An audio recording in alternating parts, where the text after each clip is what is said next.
Marcus here. If you are 40 or older and you feel financially behind, you didn't click the wrong video. Exactly the opposite. This channel is built for people who have been working for 20 years, doing everything right, and still cannot shake that quiet feeling that the numbers do not add up. That feeling isn't failure, it is the starting point.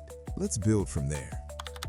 The $1.5 million ghost. The front door swings shut behind you. That metallic click, it bounces off the walls of a quiet house, and for a second, you just stand there, coat still on, keys in your fist. The particular exhaustion that lives behind the eyes is settling in like weather. You look down at your hands, dry knuckles, a callus or two, maybe some ink or grease, or nothing remarkable at all. To the bank, those hands are just a credit score, a direct deposit, a rounding error in a spreadsheet nobody reads. But strip away the noise, the mortgage, the pension statements you never open, the 401k you haven't touched since 2009. Strip all that away, and those hands are the most sophisticated wealth-generating machine ever assembled. Here is the number nobody tells you to stare at. If you are 45 years old and earning a decent professional salary,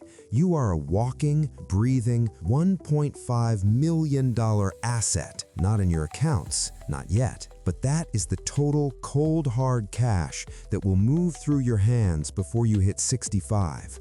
20 years of paychecks, 20 years of compounding potential. Most people spend their lives obsessing over the $5,000 sitting in a savings account. They stare at it like it's going to do something, while completely ignoring the $1 million engine that produces it every single month. They treat their earning power like an old car. Just drive it, don't maintain it. Ignore the warning lights until smoke pours out of the hood on the side of the highway. Today, that stops. We are not playing defense anymore. We are tuning the engine. But here's the question you need to sit with.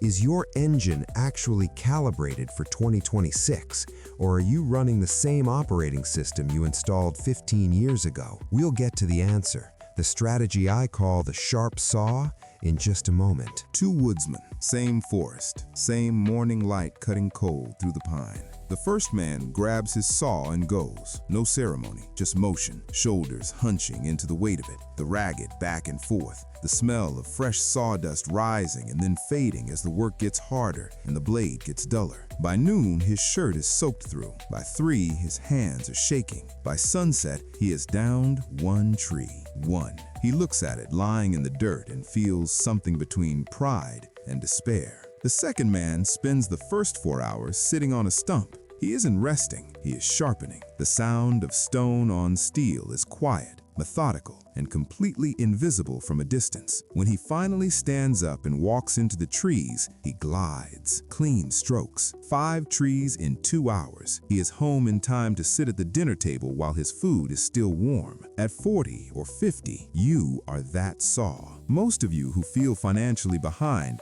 have responded the way the first woodsman did. More hours, weekend work, skip the vacation, grind through it. And I understand that impulse. It feels like action. It feels like discipline. But the marketplace doesn't pay for effort. It pays for value. It is completely indifferent to how tired you are. Run the numbers on sharpening the blade instead. You invest 2,000 euros in a certification, a course, or mastering the AI tools that are quietly making your slower colleagues obsolete. That investment earns you a 10% salary bump. Doesn't sound like a revolution, does it? But take that raise, invest it at an 8% return over 15 years, and that single decision, that one afternoon on the stump instead of hacking at wood, becomes an extra 150,000 euros in your retirement. That is a better return than any stock tip you will ever find. Any of them. The edge of the blade. That's the whole game. The sandwich generation blueprint. You know the feeling. It arrives without warning,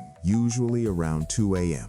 The particular dread of being needed from both directions at once. Your kid's tuition letter is on the kitchen table. Your mother called twice this week about her hip. Your paycheck arrives and disappears. Not into savings, not into anything that belongs to you, but into the perpetual motion machine of everyone else's needs. You are the financial glue. the person in the middle of the sandwich, holding the whole thing together while quietly getting compressed from both sides. This pressure, and it is real, physical pressure, the kind you feel in your chest when you open your banking app, leads almost everyone to one of two catastrophic mistakes. The first, you sacrifice your own retirement to spare your kids the weight of student debt. Noble, understandable, wrong. The second, you ignore the parental risk entirely. You tell yourself you will deal with it when it comes, and then a single health crisis drains 3 years of savings in 8 months. Here is the hardest truth in this video, and I want you to actually hear it. Your kids can get a loan for college. You cannot get a loan for retirement. That asymmetry should rewire how you think about every dollar that leaves your account. What survives this is what I call the Amish hedge. This isn't a portfolio strategy, it's an architecture. Practical goods stocked and ready. Community trust built over years, not summoned in a crisis.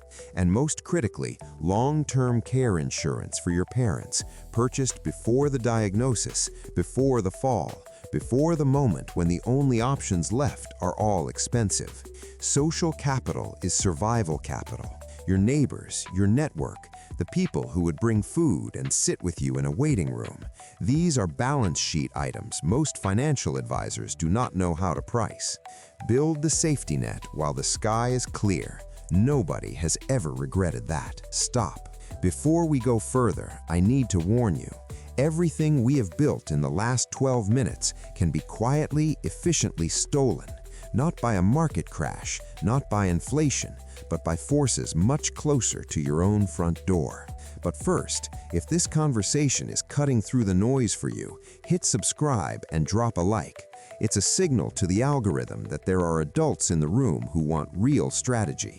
We're building something here, a community of people who have decided to get serious, and I want you in it now. The silent thieves, they are not what you expect. The silent thieves, fees and taxes. Wall Street has one masterpiece, one trick they have been running for decades, and they run it so smoothly that most people never feel it. They convince you that investing is impossibly complex, that the tides and currents of the market require a highly paid navigator, a guide with a firm name on the door, and a fee that sounds almost reasonable. 1.5%, the price of a decent sandwich. What is the harm? Over 40 years, a 1% difference in fees can rob you of $500,000. Read that again, $500,000. Gone. Not lost in a crash, not eaten by inflation, transferred cleanly and legally from your retirement to someone else's compensation structure. The horse with the lightest jockey wins the race. You want to be the index jockey. Low-cost index funds with fees under 0.2%. That's your primary weapon. Keep it simple, keep it cheap. Let compounding do the heavy lifting it was designed to do. Then there is the tax bucket, and this one is quieter but just as hungry. Every time you pay taxes on your gains midstream, you interrupt compounding. You hand the government a 30% cut of your momentum, and momentum, once broken, is expensive to rebuild. The fix is asset location. Your high-growth assets live inside tax-advantaged accounts. Your stable, income-generating positions go in the traditional plans. The order of where things sit matters enormously. Don't leave that on the table simply because you never organized your buckets. 2 leaks, both preventable, both bleeding you right now. The health dividend, return on investment you can feel. Picture the wealthiest clients I've spent time around over the past decade. Close your eyes and build the image. What do they have in common? It isn't the watches. It isn't the real estate. The single most consistent variable among the people who built lasting wealth is this: they stayed healthy long enough for the compounding to finish its work. 50 years of growth instead of 20. The math on that gap is almost violent. A chronic illness triggered by chronic stress, by the 60-hour weeks, the skipped meals, the years of trading sleep for productivity will drain your accounts faster than any 2008-style collapse. The costs are clinical and financial simultaneously. The lost earning years, the medical bills, the fog that descends on your decision-making when your body is in sustained distress. You are the engine. If the engine seizes, the vehicle stops. That is the whole equation. €100 gym membership, vegetables that aren't beige, 8 hours of dark, quiet sleep.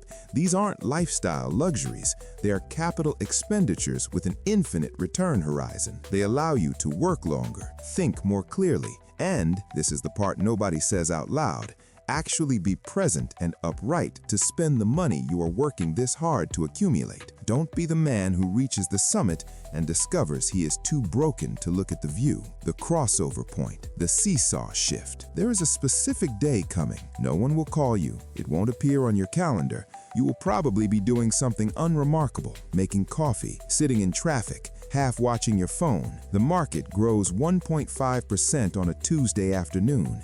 Your account jumps €5,000 in 4 hours, more than you contributed in the last 6 months combined. Sit with that for a second. The money worked harder than you did, not because you were lucky, because you held the line long enough for physics to take over. This is the crossover point. This is where the seesaw tips. Before this moment, you are the engine. Every dollar is extracted by effort. Every gain is personal. Every setback feels like it undoes something physical. But after this point, compounding becomes the main character. You move into a supporting role in your own financial story, and that is exactly where you want to be. The first €100,000 is the hardest money you will ever accumulate. It is slow and grinding and often invisible, but once the snowball is rolling on a real slope, the physics change. Your job shifts from pure accumulation to optimization. You stop being Sisyphus, straining up the hill, watching the boulder roll back, starting again, and you start being the captain, hand on the wheel, eyes on the horizon. The hard part is largely behind you. Conclusion: the choice to start. Regret is a debt that pays no interest and never clears. Stop telling yourself you missed the boat. The boat is at the dock. The engine is running. The question is whether you're going to stand on the pier for another year, telling yourself the story of how things might have been different, or whether you step on board. Starting at 40 or 50 means fewer years to compound. That is true, and it is worth facing directly. But it also means you've lived through enough failure, yours and other people's, to recognize the traps that destroy younger investors. Consistency plus wisdom beats time plus foolishness every single time. No exceptions.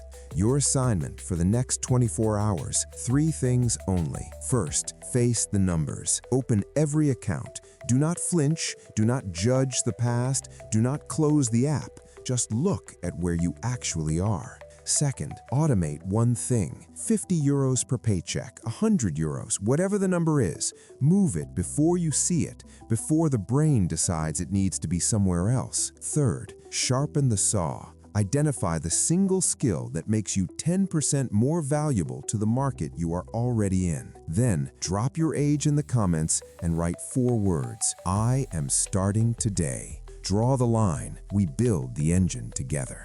Accumulating wealth is only half of it. There are 3 net worth levels where the entire rulebook changes, where banks begin treating you differently, where new strategies unlock, where the game you're playing shifts underneath your feet. If you want to know which level you're currently at, that video is right here. Marcus, signing off.